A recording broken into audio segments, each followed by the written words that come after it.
And the first phrase for attendance is so you guys get a little bit more extra credit than people who get here a little bit later. Will be extra. Yeah. So extra. First word is extra. Make sure you're not muted. Yeah, thanks. I was looking at it. It's unmuted this time.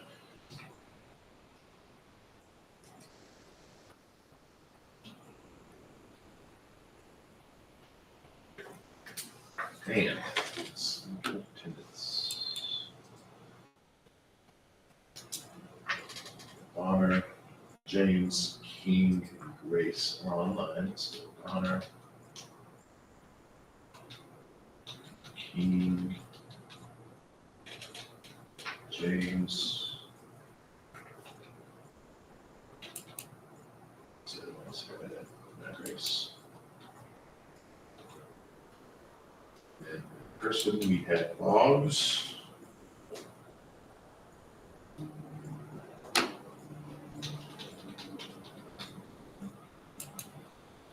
Kesterson.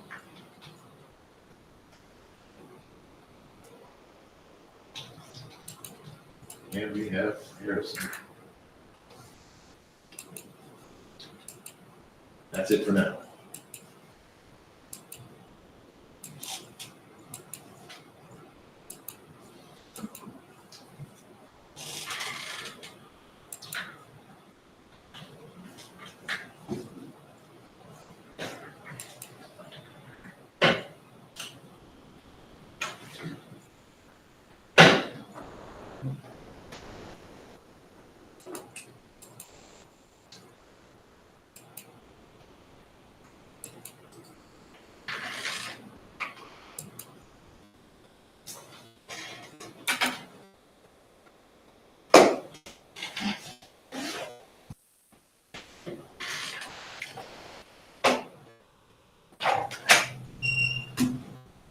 What?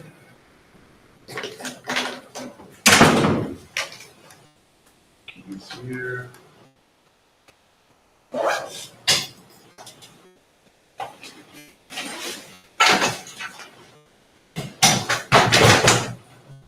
Anybody do anything fun this weekend? No.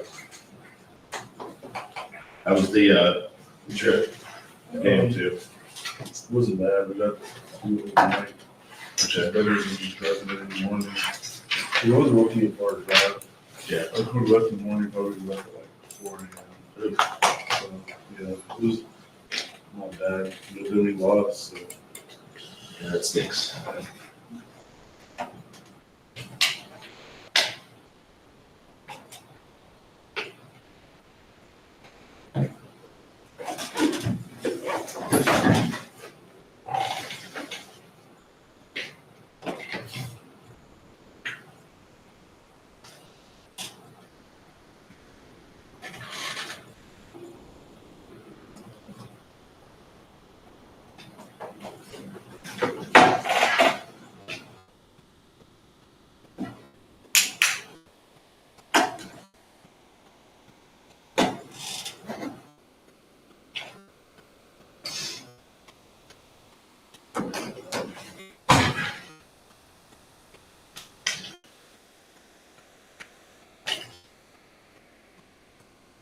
Wilder is online now.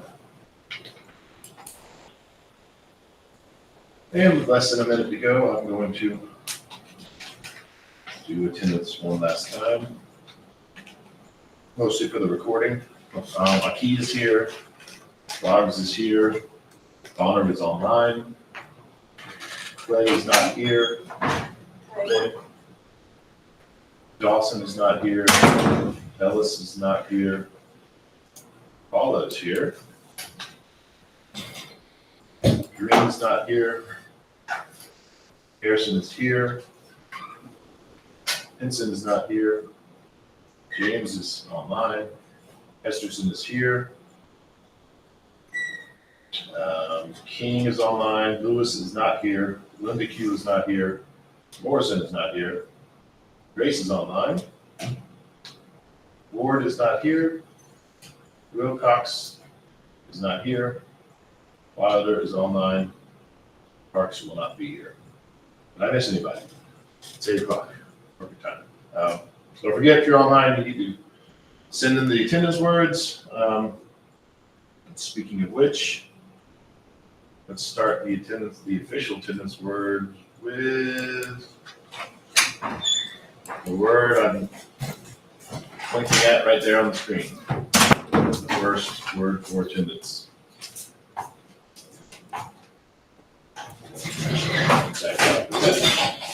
That's people who made it.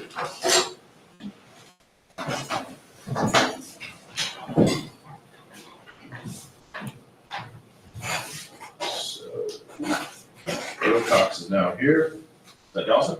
Yes, sir. And Dawson.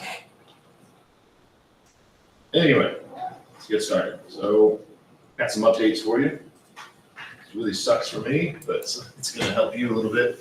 So, I've been a little bit behind on grading and all that. Lucky for us, we're a little bit ahead of the game as far as where we are in the material. So, today is probably going to be a little bit short too.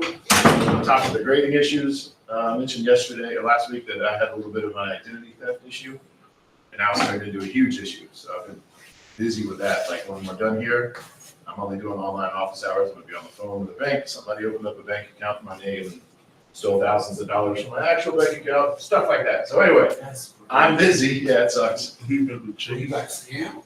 Yeah, well, no, somebody got my social security information.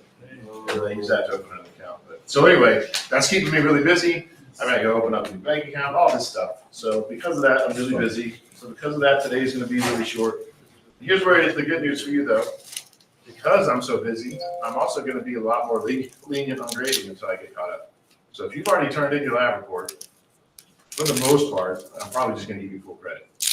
Now, if it's really bad, I might grade it, but even then I'm gonna go easy. If you haven't turned it in yet, it's past due, go ahead and turn it in. As long as you get it turned in by the time I get around to grading it, I'm gonna consider it on time. And again, I am gonna go easy on the grading, even if you turned it in, if you haven't turned it in yet. Not so easy as if you have turned it in, like I said. If you've already turned it in, probably just gonna be just the full 20 points. Probably. Like I said, if it's really, really bad, probably not. Anyway, after all that's done, and I'm caught up with grading and all that, if you actually are interested in how your lab report did, how you did on your lab report, let me know. Maybe we can meet online and look it over and talk about it. Because like I said, since I'm going easy on the grading, you might get full credit and might not have that grade of a lab report. So if you actually want to learn, and let me know, we'll take care of that. Also on that note, once again, like I said last week, if you need me, come online for office hours. Don't send me an email because I've got a ton of emails backed up, right? And I checked them in the order that I got them. So it'll be a long time if you send me an email. So just hop online if you need me. If it's outside of office hours, call my office and it's forwarded to my cell phone. Yeah, that's it. And this week's lab is online. I did look. This is the virtual one, the DNA one. So you can come in to do it from home, do it today, do it Thursday. Doesn't matter for this week. But if you need my help or the TA's help, let me know. It's pretty easy. Just do a simulation and then you watch a video. That's it. Any questions about any of this big stuff, big picture stuff? All right, then let's finally jump into the material. Let's talk about variations. Oh, wait, not yet, sorry. We just finished talking about family pedigrees, and now we're going to talk about human disorders that are controlled by a single gene, which is pretty relevant, right? Because, when we talk about family pedigrees, you're looking at genetics, right? The genetics of your family. And what would be more interesting and relevant than diseases, right? So yeah, it's interesting. I think the example we used when we did the pedigree was like the attached earlobe, right? Who really cares about that? But this stuff is important, right? Diseases, those are important things. So let's jump into it. Some disorders are known to be dominant or recessive and controlled by a single gene, right? And that's what we're about to talk about.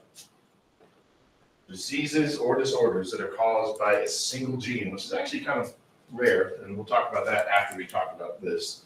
But yeah, it is kind of rare. And the ones we're going to talk about are also located on the autosomes, meaning we're not talking about anything that's on the sex chromosome, so at least not yet, right? We're talking about non-sex linked genetic disorders caused by a single gene, right? So here's a table you can study if you want, but I'll go ahead and tell you, you do not, you can read it if you want. I wouldn't study this, to be honest with you. I'm not gonna ask you any of this on the exam, so there'll be no questions where I say, what is PKU, right? I'm not gonna ask you that. There is at least one question on the exam that includes one of these, like achondroplasia, which we're gonna talk about here soon. But I'm not gonna ask you to memorize anything about achondroplasia. I'm just gonna have a question about it, and I'm gonna give you all the relevant information. This goes back to what we talked about last week, where I told you there's gonna be some math questions, but that's what it's gonna be, right? So I'm gonna say something like, if this person mates with this person, what are the chances of their child having achondroplasia? Or something like that. So again, nothing to memorize here, but those are some examples. It's also good, independent work, ideas, like I said, just about anything I say, look it up. So yeah, I'm telling you, this is what albinism is. Look it up and find another source to refute what I'm saying, or say, oh yeah, it is true. Because like I said, you should be questioning everything, including me and including this textbook. So look all that stuff up if you want for independent work. Let's start talking about it. First ones we're going to talk about are recessive disorders. So recessive as opposed to dominant.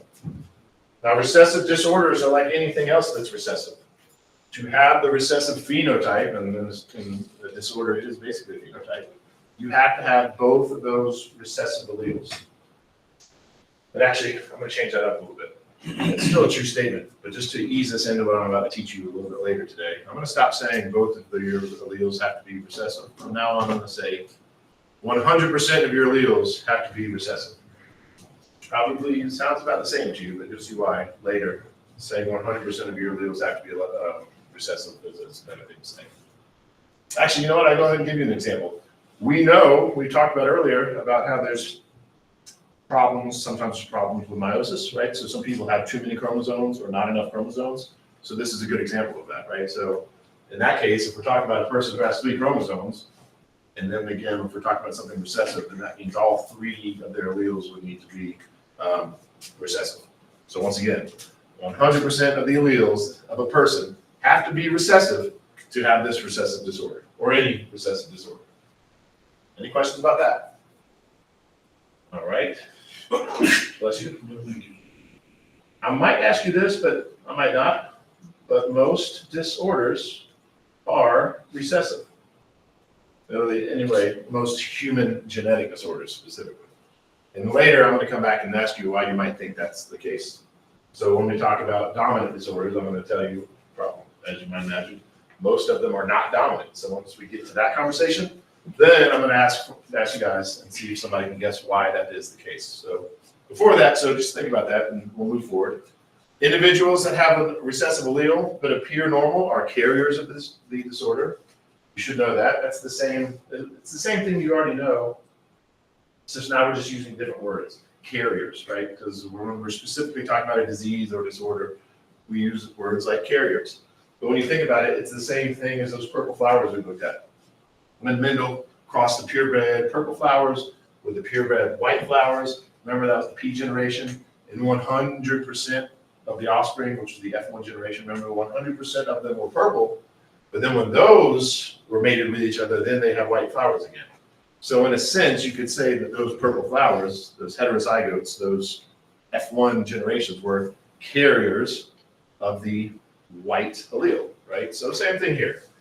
Everything you already know, everything I've already taught you, it's just now we're using different words for it because, again, we're talking about a disease or a disorder. And again, another word for that would be phenotype. So stuff you already know, we're just calling it different things. Because recessive disorders are just basically like any other phenotype, we can predict the fraction of an affected offspring. And this is just an example. Again, this is like something you might have in the exam. I would give you all the pertinent information, and I would say, all right, hearing loss is a recessive disorder, right? And I'll tell you that in the question, and then you need to know, okay, recessive means 100% of the alleles have to have it for them to be affected. So I won't tell you that, you'll have to remember that. So anyway, I'll say hearing loss is a recessive disorder.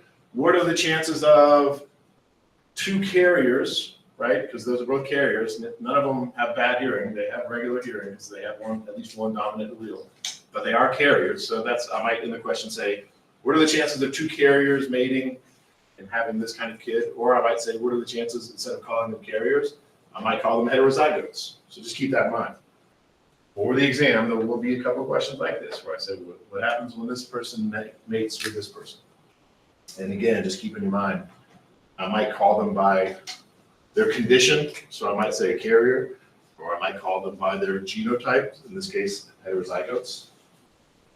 And also don't forget the whole rules of probability thing. For example, if this were a test question, and again, I might just say, what are the chances of two heterozygotes mating and having a deaf boy? Right, so you would do the Punnett square, and after doing the Punnett square, you would come to realize that there's a 1/4 chance of them having a deaf child. But then I also said boy, right? So then you have to multiply that probability as well. So 1 in 4, 1 in 2. So the chances of them having a deaf boy would be 1 in 8. Make sense? Nice, simple math. Nothing complicated. Yeah. Any questions about this? And again, this is just an example. There's all kinds of different ways that you can have hearing loss. And you can look that up and it work too if you want. So this whole hearing thing controlled by a single gene is just an example. There's all kinds of ways you can have hearing loss. Anyway, any questions about this example? All right, the one book example of a recessive disorder is cystic fibrosis. And I think that they use this example because it is the most common lethal genetic disease in the United States. And it is caused by a recessive allele that's carried in about 1 in 31 Americans. So statistically, that would mean between me and every student, my students for every semester, that means statistically there should be 2 people with it. Luckily, as far as I know, that hasn't been the case. But anyway, I'm not going to ask you any questions about cystic fibrosis. The number 31 will be the next word for attendance, or number for attendance. But yeah, you can look into cystic fibrosis if you want for independent work. Any questions about cystic fibrosis? All right, pretty simple, right? So that's it for recessive disorders, right? That's all we're going to talk about. Even though I showed you that big old table with all those different disorders, it's not really that important. I just want to emphasize that recessive disorders are basically like anything else recessive. And that the Punnett squares and things like that, those are all the same. So now we'll talk about dominant disorders. Some are caused by, some disorders, all dominant disorders, are caused by dominant alleles, right? So dominant disorder, I don't like the way that's worded, I should get rid of it. Yes, some disorders in general are caused by dominant alleles. But when we're talking about dominant disorders, which is what we're talking about, they're all caused by dominant alleles. One example of this is achondroplasia. It's a form of dwarfism. This one's interesting. I'm glad that, actually this is from your old textbook. I don't remember if the new textbook talks about this, but it's a great example because it's a little bit unique. It's a little bit different than anything I've taught you, and let's talk about why. It's because the homozygous dominant genotype, so big A, is deadly. So there's nobody alive that has achondroplasia that's homozygous dominant because it's deadly and those people were never born. So because it's dominant, that means the heterozygotes are the only ones in this case that would have it, right? So it's an interesting situation because, again, remember, for any other thing to have a dominant disorder, you would either be homozygous dominant, right, or heterozygous. And this one's just the exception to the rule because, again, in this case, homozygous dominant people don't exist, right, because it's deadly. For this particular example.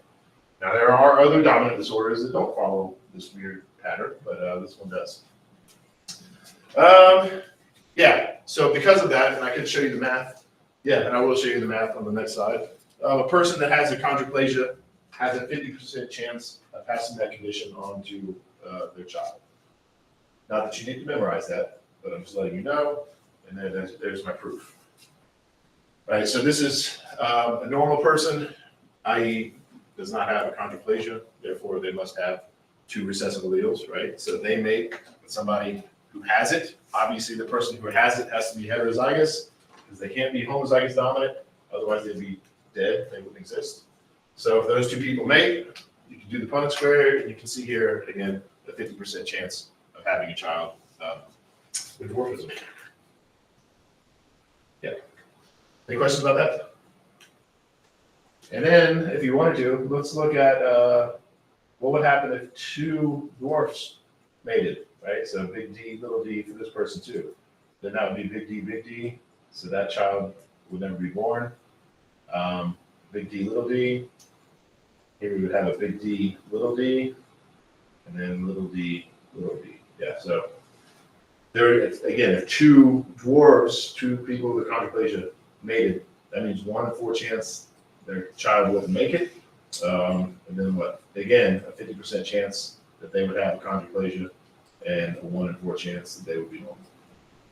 Any questions about that? All right. Once again, I'm letting you know you don't need to memorize this. All right? I'm not going to ask you questions specifically about achondroplasia, or I'm not going to have you memorize how achondroplasia works. Right? If there's questions about achondroplasia, it'll include all this information that you need to know. Right? It's a dominant disorder, which means you need to know you only need one allele to have it.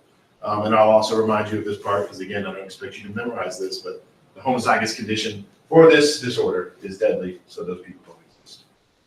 Any questions about the achondroplasia example? All right. So dominant lethal disorders are much less common than lethal recessive disorders. Why do you think that is?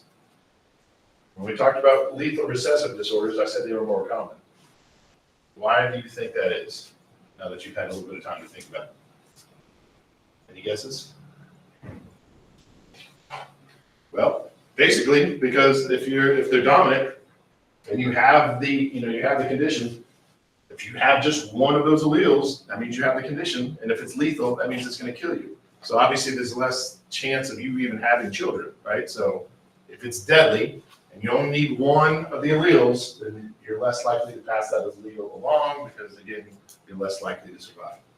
Unlike a recessive disorder, right? When we talked about recessive disorders, remember we talked about carriers. So there's a lot of people who have that allele for recessive disorder, but it doesn't kill them, right? So they survive, they're just fine, so they have no problem reproducing. Therefore, they're passing that allele along. Here, that's a lot less likely because, again, it's deadly, and all you need is one copy of it. If you have that one copy, you're probably going to die. Which is why Huntington's disease is a great example. Because, long story short, and once again, I'm not going to ask any questions about this, but long story short, even though it's lethal, you're pretty much normal at first, right? You have a normal life at first, and it doesn't become deadly until later. Meaning, in the context of this conversation, you could have this lethal disorder and still reproduce, right? And therefore pass it along. Unlike a lot of the other ones, because again, remember, if it's lethal, you're dead, you can't pass along that allele. Anyway, any questions about all this? Okay, moving forward. This, I left it in the PowerPoints. This is from your own textbook. I'm not going to talk about it. I'm certainly not going to test you on it. People seem to be interested in dogs. So if you're into it, you can download this PowerPoint and look into this. Someone gave an example. The old textbook gave an example of an actual case study or an actual study where they looked at dog fur. Anyway, yeah, take a look if you want. Once again, I'm not going to ask you any questions about it. So now that we're done talking about these genetic disorders, let's segue into genetic testing. This makes sense, right? Because if you were talking about possibly having this disorder, these disorders, it would be good to test for them, right? I'm gonna go ahead and tell you too. I don't think I'm gonna put a big old question mark. I don't think I have any questions on the exam about genetic testing. But anyway, let's talk about it very quickly. Usually these tests are performed during the pregnancy if the parents are aware of an increased risk of genetic disease, right? So usually, actually, I don't even know if I'm gonna say usually, I don't know that. I assume usually people would know if they're a carrier, right? So I assume when they know that, they're like, oh, well, we better do some genetic testing.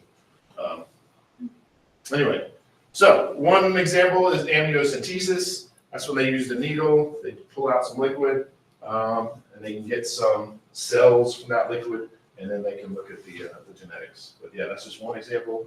Here's a picture of it happening. It's kind of hard to see. It's a little bit blurry, but you can see there's the needle. They've got the ultrasound machine. Why do you think what are they using an ultrasound for? What do you think that's for? And here you can even see that drawing even better. Why do the ultrasound? Huh? Yeah, to see the baby, basically, right? Just so to make sure you're not poking the baby, right? But again, I'm not gonna ask you to do that. And that's just one example, right? Amniocentesis, that's an example of genetic testing. Any questions about amniocentesis? Moving right along. The next one, I'm also not gonna ask you about, but it's basically CVS. It's when they use a narrow flexible tube that's inserted into the uterus and it removes a little bit of placental tissue. Which in a way kind of sounds worse. Well, no needles involved, so that part sounds better. But the whole removing placental tissue might sound worse, but it's actually a newer genetic and it's not as bad because it involves tiny amounts of fetal cells, so they need less of it. Yeah, and once again, the big old question mark, I'm almost positive I'm not gonna have any questions about that in the exam. Anyway, again, the whole thing, basically, it's all about obtaining cells from the fetus and then looking at those, the genetics, once they get the cells. And that's basically it. So any questions about genetic testing? All right, so now here's the fun part. Now I get to tell you all that stuff I told you about earlier is not the rule, it's the exception to the rule. So what we're gonna talk about now are variations on Mendel's laws. So now I can finally tell you all that stuff is very, very rare.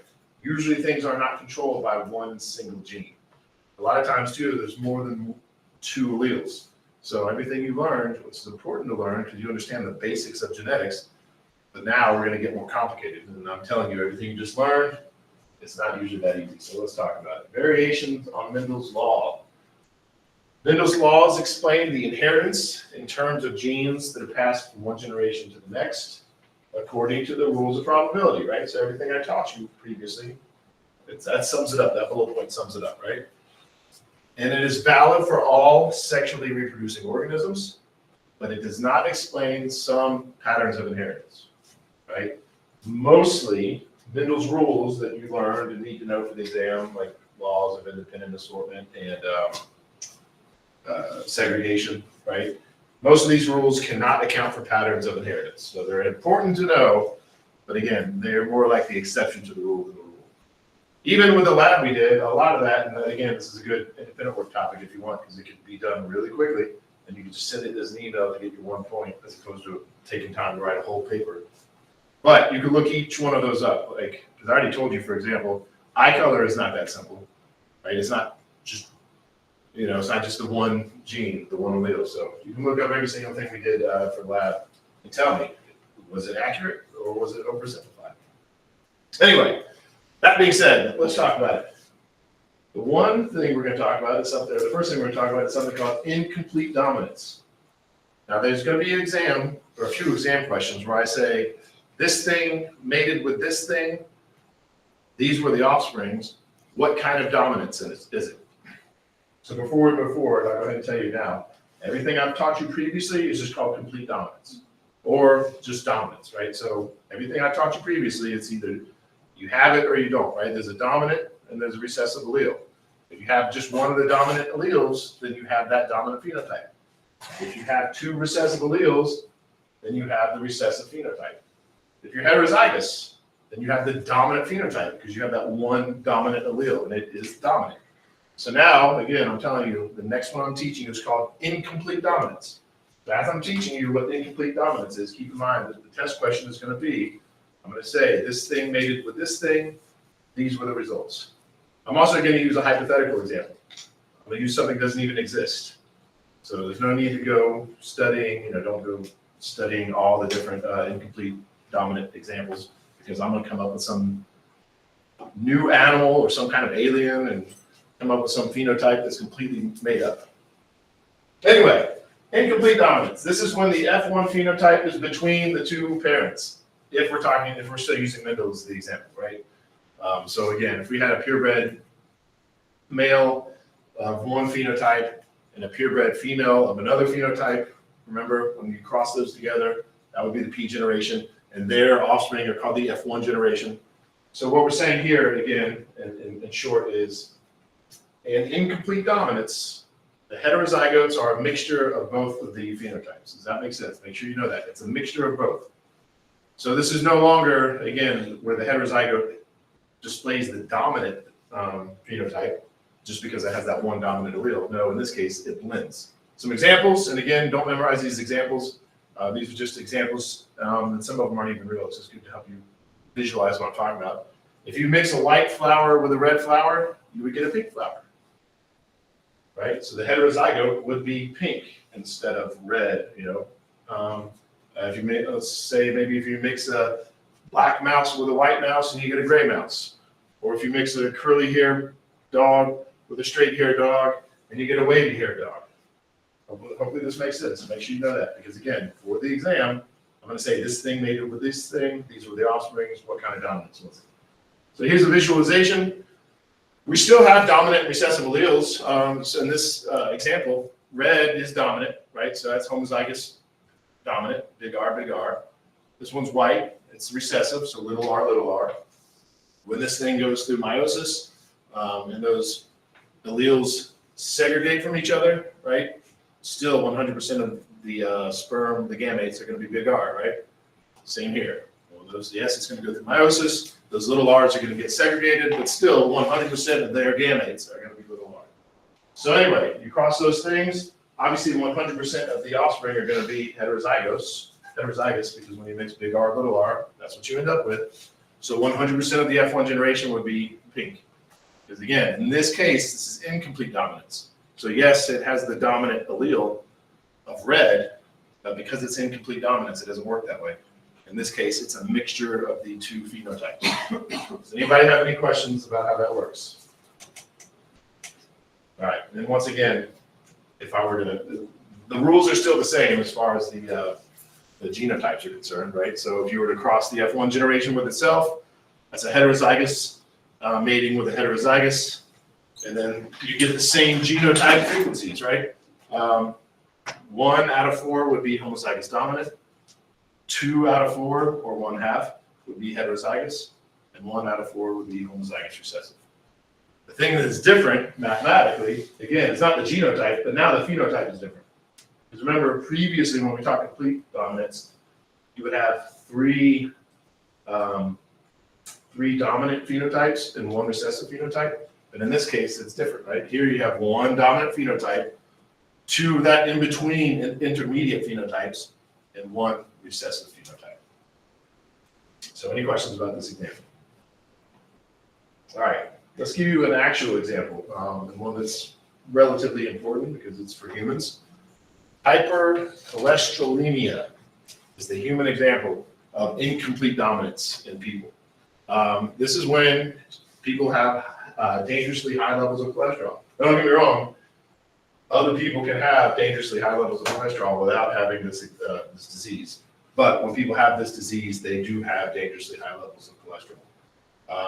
Specifically, heterozygotes have about 2 times the normal amount, and homozygotes have about 5 times the normal amount. This is just an example. I'm not going to ask you any questions about it, but let's talk about it very quickly. This will make more sense when I show you. Hopefully this visualization helps. So what it is again, if they're homozygous dominant, like these people are, this is just a normal cell, right? So these people have 2 alleles that are both saying, make this protein that's going to be embedded in the cell membrane, and that will take cholesterol out of the bloodstream, right? So that's just the normal situation. Heterozygotes have 1 allele that says, all right, you need to make those proteins, and the other allele is broke. So while heterozygotes do make some of those proteins, they don't make a lot of them, right? Because there's only 1 allele telling them to make those proteins, so they're making less of them. Therefore, less cholesterol is being pulled out of their blood, therefore they have high levels of cholesterol. And then of course, here's the example of the homozygous recessive. So these people don't have any alleles saying, hey, you need to make that protein. So therefore, none of those proteins are there. Therefore, none of the cholesterol is being taken out of the bloodstream. And once again, that's just an example. That is an example from the other textbook. So I don't even know if this example is in your textbook. And I'm not going to ask you questions about it on the exam. So any questions about that example? All right, the next word for attendance will be mild. The one I just circled. Mild. All right, no questions, let's use the next example. And again, I'm teaching, for this chapter, I'm teaching from the old textbook, so these are just examples. In the next example, the old textbook used the term ABO blood groups, but in all actuality, I think it should be called, this section should be called, well, we'll get there. I don't want to tell you yet. First, let's just talk about ABO blood groups, right? ABO blood groups are interesting because they actually involve 3 alleles, right? So previously, everything I've ever taught you was there was only 2 alleles, right? There was dominant alleles or recessive alleles. Now I'm changing it up a little bit and saying, in this situation, there are 3 alleles for this gene. And speaking of which, this is another good independent work topic if you want to look into it. I'm giving you one example, which is ABO blood groups, of a gene that has 3 alleles or more than 2 alleles, let's just say that. So find me, if you want to, some other examples where they have more than 2 alleles. Anyway, so the various combinations of these 3 alleles, whether it be A, well, we'll see, A, B, or O, are the phenotypes, basically. So how many of you guys know your blood type? Just one? Yeah, I know mine. You unfortunately probably get to know yours later, but anyway, yeah, so these are the different blood types. And notice too, we're not even talking about the positive, right? Like I'm O positive, for example. We're not even getting into the whole positive or negative thing. We're just sticking with the letter A, B, or O, right? The letters refer to carbohydrates, and this is going to make more sense when I show you the next slide. But these carbohydrates are found on the surface of the red blood cells. So let's talk about it. This will make more sense, I think, once I show you. So again, oh man, bless you. That might be hard to read. But for these genotypes, what we have here is an I with a big A next to it. Yeah, and then there's an I with a big A and then a small I. So basically what we're saying here is the A is a dominant condition, right? So if you have that A allele, then you're going to produce this carbohydrate. Carbohydrate A is what we'll call it. And because of that, when you have carbohydrate A on the outside of your cells are anti-B. So if you are blood type A, you cannot take you can't take B blood because again, your cells are anti-B. And you also can't take AB blood because even though it has A, which your cells like, it also has B, which your cells don't like. By the way, you don't need to memorize any of this. This is just an example. Anyway, so that's blood type A. Blood type B, once again, just like the A allele, the B allele is also dominant. So as long as you have one of those alleles, like this person who's a heterozygote, they still produce that B carbohydrate, right? And then B, just like kind of like A, is anti-A. So if you have the B blood type, you cannot take A blood, and you cannot take AB blood, right? Because even though it has the B, which your cells like, it also has the A, which your cells don't like. And then the more interesting one, in my opinion, is this next one, which is AB. Again, they're dominant. So in this case, if you have both of the alleles, you are producing both of the carbohydrates, right? So you have the A carbohydrate on your cells, and you have the B carbohydrate on your cells. And because of that, your cells are really cool. They're not anti-anything. They can take any blood, right? And then the other example, and again, this one's for me, I'm O, and in this case, this is a homozygous recessive thing. I have 2 recessive alleles, therefore I don't make any carbohydrates. Therefore, my blood, I'm anti-A and anti-B. Like it's harder for me to get blood in an emergency.